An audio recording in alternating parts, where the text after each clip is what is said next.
The Great Gatsby, Chapter 6. About this time, an ambitious young reporter from New York arrived one morning at Gatsby's door and asked him if he had anything to say. Anything to say about what? Inquired Gatsby politely. Why? Any statement to give out. It transpired after a confused 5 minutes that the man had heard Gatsby's name around his office in a connection which he either wouldn't reveal or didn't fully understand. This was his day off, and with laudable initiative, he had hurried out to see.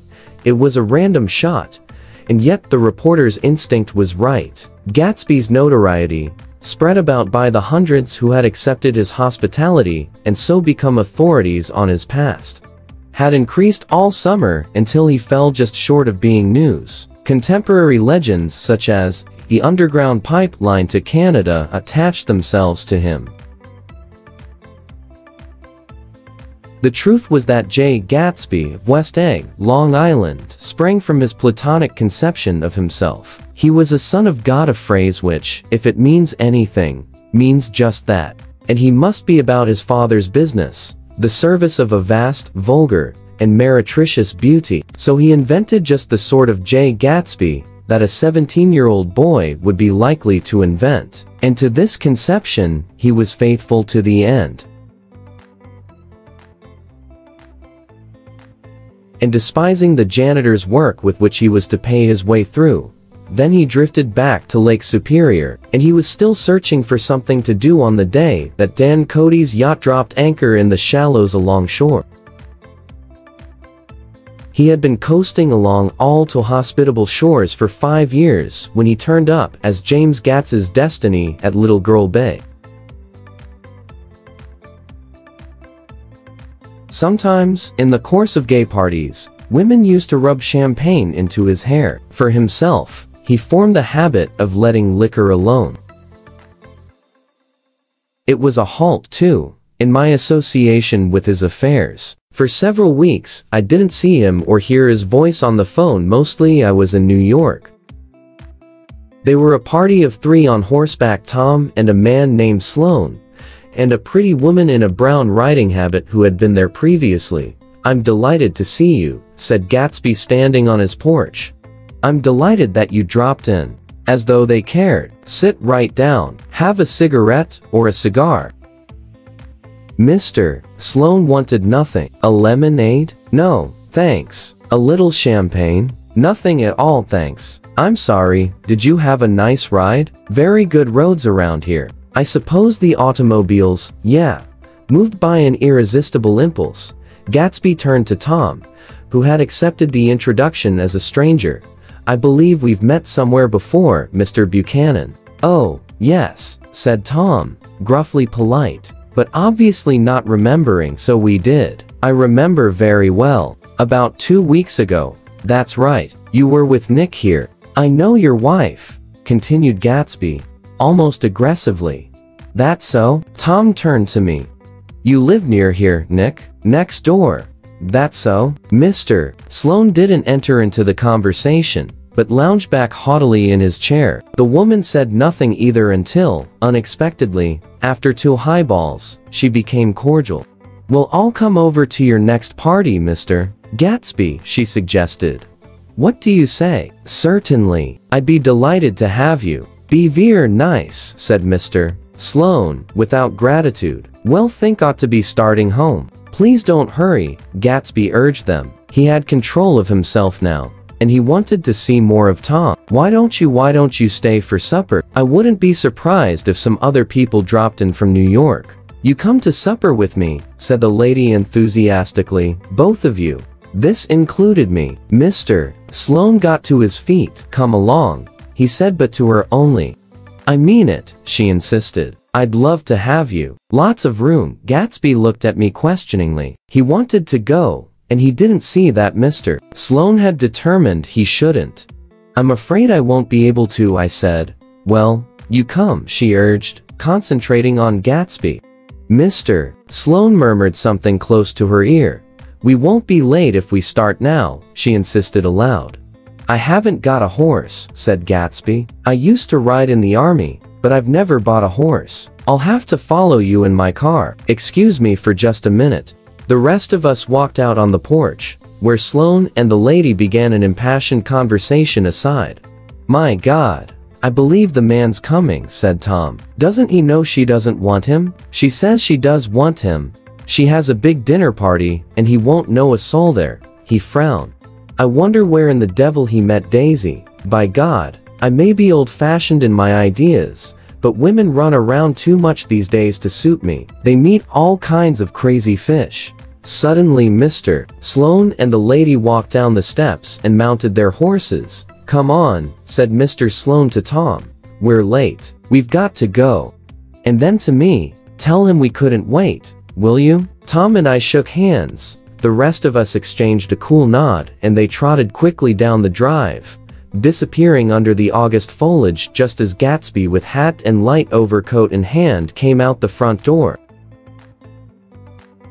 It is invariably saddening to look through new eyes at things upon which you have expended your own powers of adjustment. They arrived at twilight, and as we strolled out among the sparkling hundreds, Daisy's voice was playing murmurous tricks in her throat. "These things excite me so," she whispered. "If you want to kiss me any time during the evening, Nick, just let me know, and I'll be glad to arrange it for you. Just mention my name, or present a green card." "I'm giving out green. Look around," suggested Gatsby. "I'm looking around. I'm having a marvelous, you must see the faces of many people you've heard about." Tom's arrogant eyes roamed the crowd. "We don't go around very much," he said. "In fact, I was just thinking I don't know a soul here." "Perhaps you know that lady." Gatsby indicated a gorgeous, scarcely human orchid of a woman who sat in state under a white plum tree.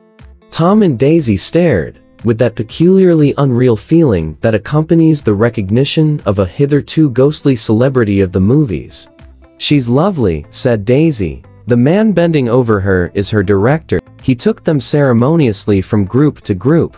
"Mrs. Buchanan and Mr. Buchanan." After an instant's hesitation, he added, "The polo player." "Oh, no," objected Tom quickly. "Not me." But evidently the sound of it pleased Gatsby, for Tom remained the polo player for the rest of the evening.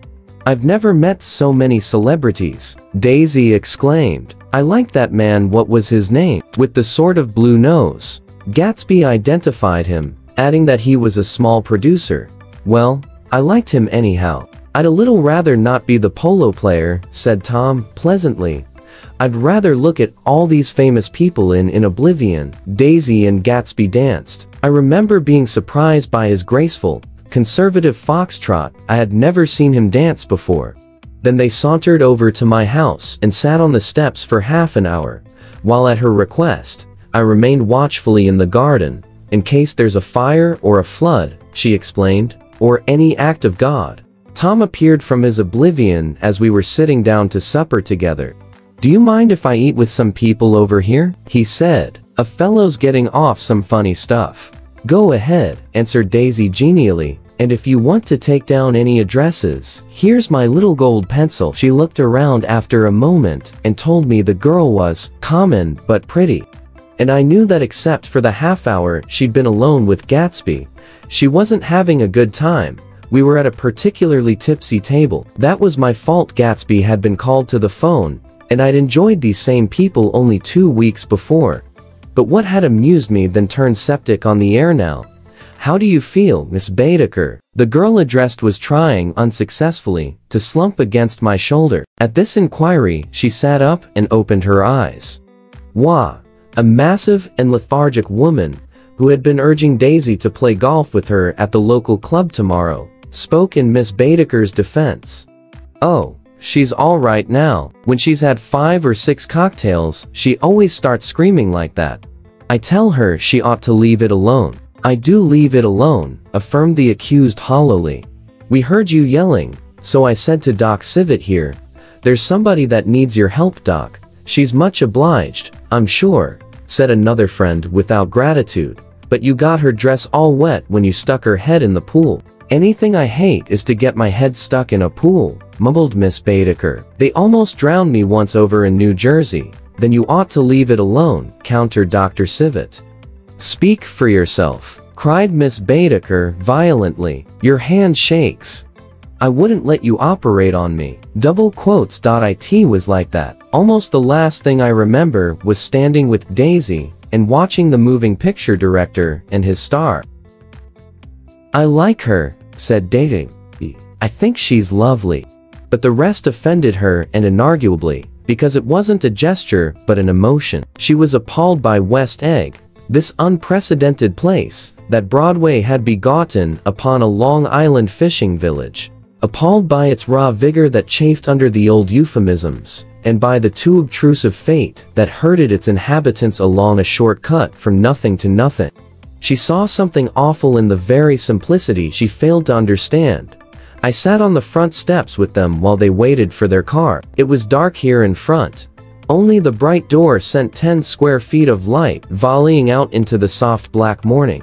Sometimes a shadow moved against a dressing room blind above, gave way to another shadow, an indefinite procession of shadows, who rouged and powdered in an invisible glass. Who is this Gatsby, anyhow? Demanded Tom suddenly. Some big bootlegger. Where'd you hear that? I inquired.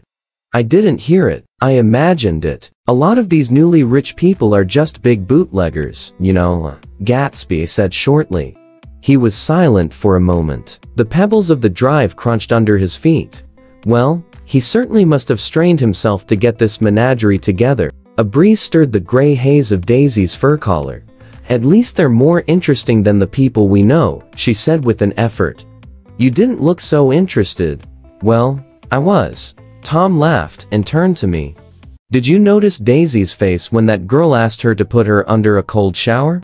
Daisy began to sing with the music in a husky, rhythmic whisper, bringing out a meaning in each word that it had never had before and would never have again.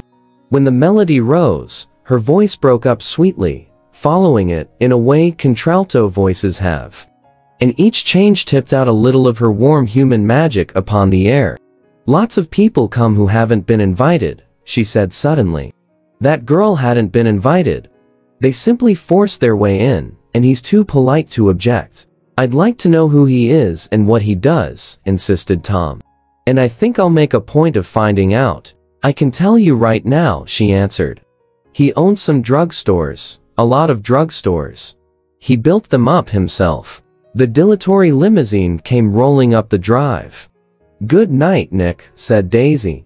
Her glance left me and sought the lighted top of the steps, where 3 o'clock in the morning, a neat, sad little waltz of that year was drifting out the open door. After all, in the very casualness of Gatsby's party, there were romantic possibilities totally absent from her world. What was it up there in the song that seemed to be calling her back inside? What would happen now in the dim, incalculable hours? Perhaps some unbelievable guest would arrive, a person infinitely rare and to be marveled at. Some authentically radiant young girl who, with one fresh glance at Gatsby, one moment of magical encounter, would blot out those 5 years of unwavering devotion. I stayed late that night. Gatsby asked me to wait until he was free, and I lingered in the garden until the inevitable swimming party had run up. Chilled and exalted, from the black beach, until the lights were extinguished in the guest rooms overhead. When he came down the steps at last, the tanned skin was drawn unusually tight on his face, and his eyes were bright and tired. She didn't like it, he said immediately. Of course, she did. She didn't like it, he insisted. She didn't have a good time. He was silent, and I guessed at his unutterable depression. I feel far away from her, he said. It's hard to make her understand. You mean about the dance? The dance? He dismissed all the dances he had given with the snap of his fingers. Old sport. The dance is unimportant. He wanted nothing less of Daisy than that she should go to Tom and say, I never loved you. After she had obliterated 3 years with that sentence, they could decide upon the more practical measures to be taken. One of them was that, after she was free, they were to go back to Louisville and be married from her house just as if it were 5 years ago. And she doesn't understand, he said. She used to be able to understand. We'd sit for hours, he broke off, and began to walk up and down a desolate path of fruit rinds and discarded favors and crushed flowers. I wouldn't ask too much of her, I ventured. You can't repeat the past. Can't repeat the past? He cried incredulously.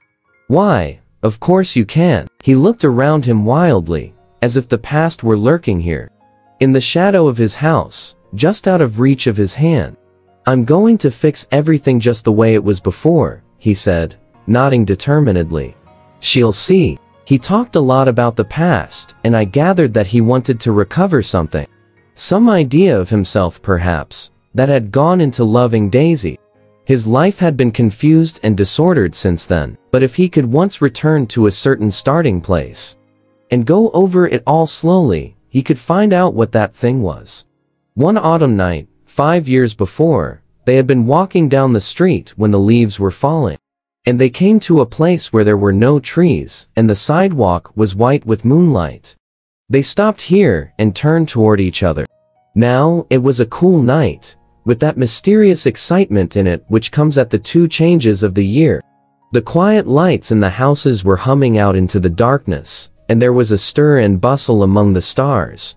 Out of the corner of his eye Gatsby saw that the blocks of the sidewalk really formed a ladder, and mounted to a secret place above the trees. He could climb to it, if he climbed alone, and once there he could suck on the pap of life, gulp down the incomparable milk of wonder.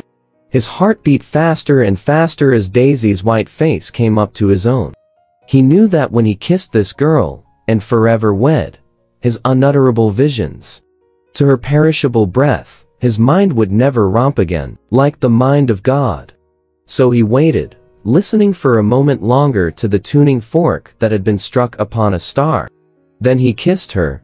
At his lips' touch, she blossomed for him like a flower, and the incarnation was complete. Through all he said, even through his appalling sentimentality, I was reminded of something, an elusive rhythm, a fragment of lost words, that I had heard somewhere a long time ago. For a moment, a phrase tried to take shape in my mouth, and my lips parted like a dumb man's, as though there was more struggling upon them than a wisp of startled air. But they made no sound, and what I had almost remembered was uncommunicable forever. Alright, this part of the story ends here. Want to know what happened next? Let's listen to the breakdown next time.